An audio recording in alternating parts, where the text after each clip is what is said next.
जी। तो आज का बिंदु है, अगला बिंदु है the literature of Buddhism. There are many books, they may be studied, पढ़ी जा सकती हैं बड़ी गौर से। सबसे महत्वपूर्ण बुक जो है वो है बुद्ध और उनका धर्म, बुद्धा एंड हिज धम्मा, जो कि बाबा साहब ने अंतिम समय में लिखी थी। और बौद्ध धर्म का जो ज्ञान है, सारा निचोड़ है, सारा वो उसमें लिखा हुआ है। बुद्धा एंड हिज धम्मा, हिंदी में कहते हैं बुद्ध और उनका धर्म। इसको आप अच्छे से पढ़िए, बार बार पढ़िए, क्योंकि एक ही बार पढ़ने से आपको बहुत सारी चीज़ें समझ में नहीं आएगी। और उसको पढ़ कर के आप स्पीड मत बताइए कि मैंने इतने पेज पढ़ लिए, इतनी बुक पढ़ ली ना। समझिए उसको धीरे धीरे, मगप न करें, रट्टा नहीं लगाएं। और इसके अलावा आप त्रिपिटक पढ़ सकते हो। त्रिपिटक में सुत्त पिटक है, पढ़िए, बहुत अच्छी है। सुत्त निपात है, पढ़िए, बहुत अच्छी पुस्तक है। मध्यम निकाय, दीघ निकाय, विनय पिटक पढ़िए, अभिधम्म पिटक पढ़िए। विनय पिटक में तो नियम है, विनय के नियम है, अनुशासन के नियम है। और अभिधम्म पिटक में जो फिलॉसफी है बुद्ध की वो है। इसके अलावा आप पढ़ सकते हो मिलिंदपन। मिलिंदपन बुक जो है उसमें राजा मिलिंद और भंते नागसेन के बीच की वार्तालाप है, और बड़ी ही सारपूर्ण और तर्कपूर्ण वार्तालाप है। राजा मिलिंद, जिसे राजा मिनांडर भी कहते हैं, जो कि विदेशी राजा था, उसने कई ऋषियों, संत, महापुरुषों से वाद विवाद किया, धम्म चर्चाएं की, लेकिन कहीं भी संतुष्टि उसे नहीं मिली। अंत में वो भंते नागसेन के पास जाता है और भंते नागसेन से वार्तालाप करता है। भंते नागसेन के सामने जाकर वो कहता है कि भंते नागसेन आप ही हो? तो भंते नागसेन कहते हैं, जी राजन, भंते नागसेन मैं ही हूँ। तो राजा पूछते हैं कि नाक भंते नागसेन है या पैर भंते नागसेन है या कंधे भंते नागसेन है?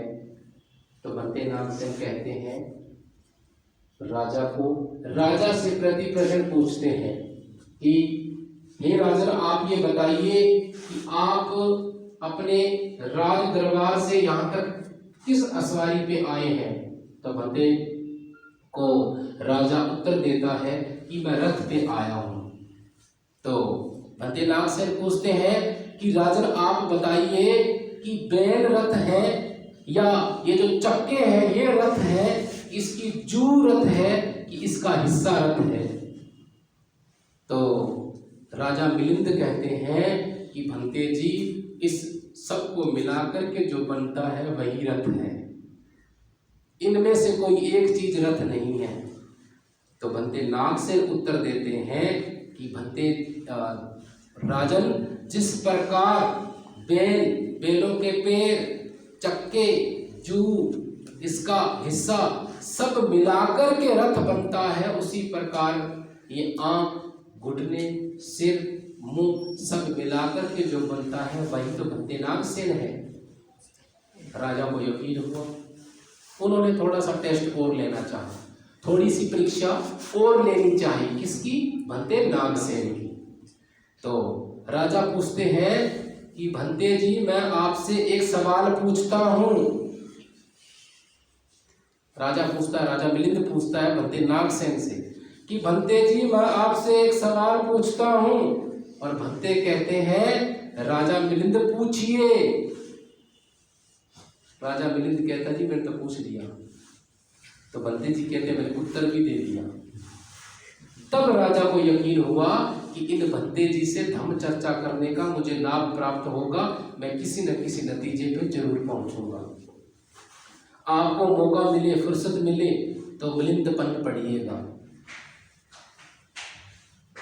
और किसी भी ग्रंथ को आप हूबहू सत्य मत माने।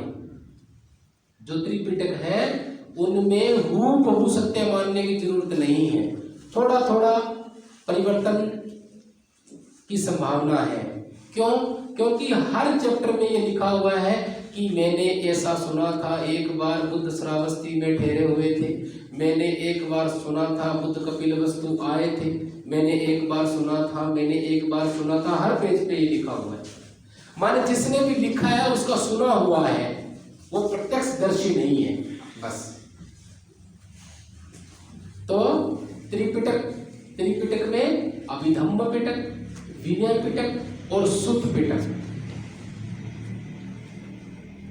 और मिलिंद पंथ और बुद्ध और उनका धर्म, ये पुस्तकें अच्छी हैं।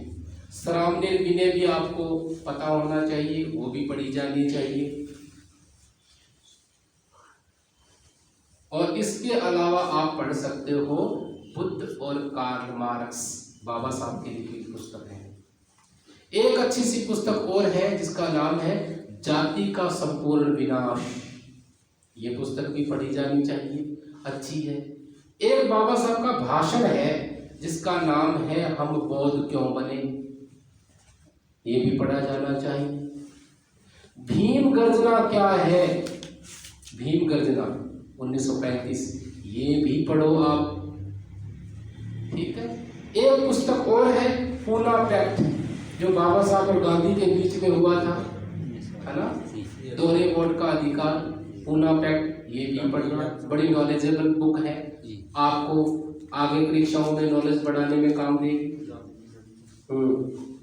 पूना पैक्ट, बुद्ध और कार्ल मार्क्स, जाति का संपूर्ण विनाश, हम बौद्ध क्यों बने, ये वो लिटरेचर है जो आप पढ़ सकते हो। इसके अलावा तो बुद्धिज्म के बहुत सारे ग्रंथ हैं, वो तो फिर कोई विशेष आदमी पढ़ता है, लेकिन ये कॉमन चीज जो मैंने बताई है, ये विशेष लिटरेचर जो पढ़ा जा सकता है।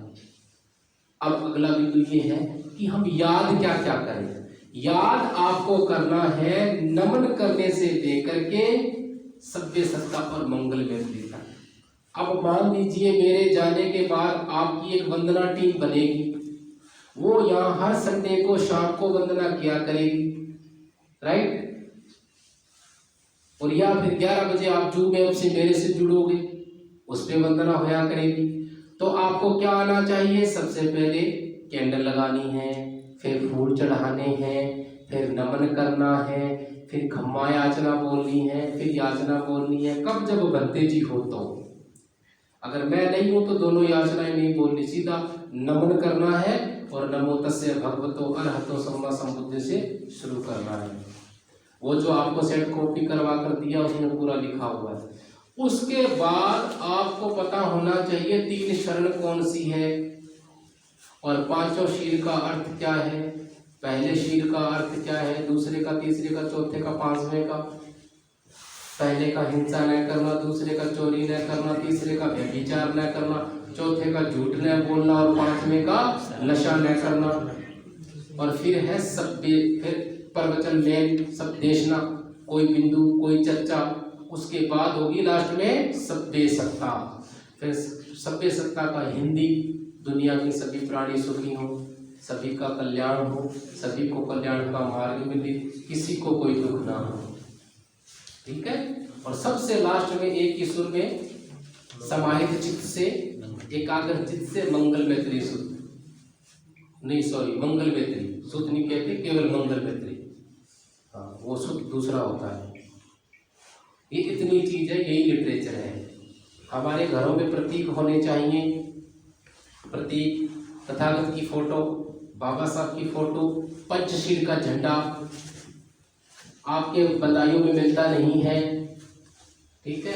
अगर यहाँ के कुछ लोग ये जो आपके जागरूक लोग हैं तैयारी कर ले तो झंडे दिल्ली से मंगवाए जा सकते हैं, फ्लैग हम यहाँ लगा सकते हैं, मंच पे लगा सकते हैं, लाठी पर। तो यही बिंदु है, ठीक है। तो आज की धम्म देशना इतनी रहेगी, बाकी हम कल पे चर्चा करेंगे, दोहराएंगे चीजों को। तो सभी बोले 3 बार सा